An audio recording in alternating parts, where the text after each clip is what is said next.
Good morning, patriots. Big bloody day.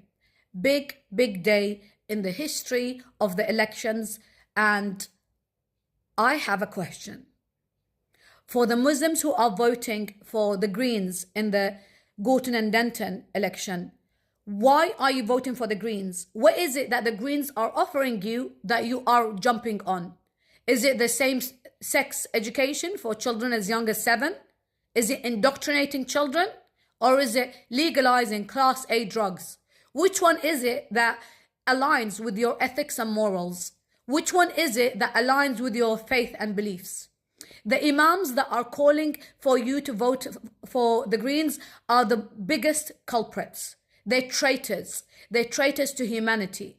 Whoever thinks that it's okay to vote for Class A drugs to be legalized and to be sold on the streets like it's some cigarettes or, I don't know, chocolate, your children are going to be drug addicts.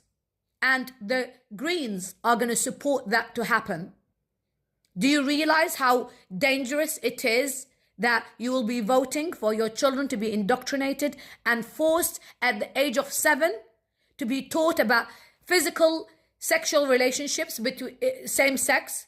Like I'm against, heterosexual teaching heterosexual same sex education for young children. Why are we ruining their innocence? Why do they need to learn about this at such young age? I'll tell you why. Because they want to low-key promote pedophiles. That's what they want to. Why are we teaching children about sex anyway? At the age of 7 and 8, why do they need to know 10 years in advance or 12 years in advance about sexual relationships? So for the Muslims who are voting for them, shame on you. Shame on you, because you have no ethics and you have no morals and you don't put your children first. Shame on you, because you are frauds. That's what you are.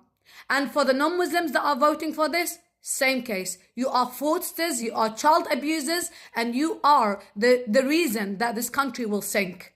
So I tell you one thing, and one thing only. It's not too late to change your mind. Vote Reform or Labour at least. But Reform, because nothing of Reform's policy is against you. They just want to fix the country, centre-right policies, and this is it. You let me know, what is it that Reform that is doing that is bothering you so much? Which part of Reform is going to indoctrinate your children and legalize Class A drugs and cause